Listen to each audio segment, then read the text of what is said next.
Bonjour, bienvenue dans notre émission Et si c'était vrai?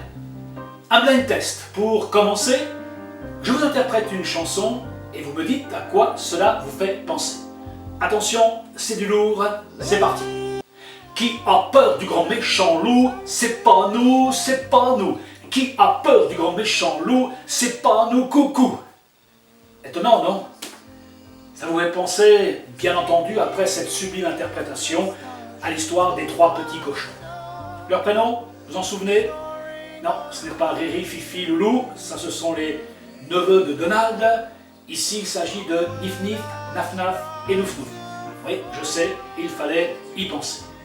En fait, cette histoire nous rappelle la manière dont nous pouvons construire nos vies. La paille utilisée dans la première maison par Nif Nif est le symbole de tous les aspects superficiels de nos vies. C'est peut-être des rencontres sans lendemain, c'est peut-être la quête absolue de l'image parfaite de soi. Le bois, c'est le matériau intermédiaire. Ce sont les compromis, les petites entorses à nos valeurs, à nos principes, pour arriver à nos fins. D'ailleurs, la fin justifie les moyens, c'est bien connu. Et puis, la brique, utilisée par Nouf Nouf, c'est l'expression de la stabilité, de la solidité. Savez-vous qu'en fait, Jésus, bien avant cette histoire, nous parle déjà de la manière dont nous pouvons construire notre vie. Dans Matthieu 7, par exemple, il raconte une autre histoire, celle de deux hommes qui vont bâtir leur maison, l'un sur le sable, l'autre sur le roc.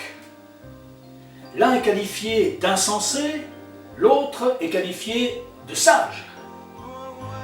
Qu'est-ce qui fait la différence lorsque la tempête va venir souffler? Eh bien, la première maison va s'écrouler parce qu'elle n'est pas bâtie sur un fondement solide. Et pour Jésus, ce fondement, cette différence, c'est le fait d'entendre et de mettre la parole de Dieu en pratique ou non. Et si c'était vrai? Si notre vie, au lieu de ressembler à un château de cartes qui s'écroule, pouvait s'appuyer sur la parole de Dieu. Vous savez, pour bâtir ce château de cartes, j'y ai passé quelques dizaines de minutes, pratiquement en apnée. J'ai fermé la porte, évité les courants d'air, et puis recommencé plusieurs fois. Et enfin, après quelques gouttes de transpiration, je suis arrivé à ce magnifique résultat. Quelle fierté!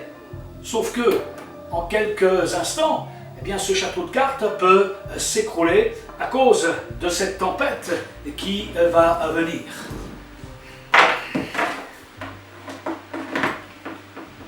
Si votre vie ressemble à ce château de cartes qui s'écroule, eh bien, je vous invite à vous appuyer sur la parole de Dieu.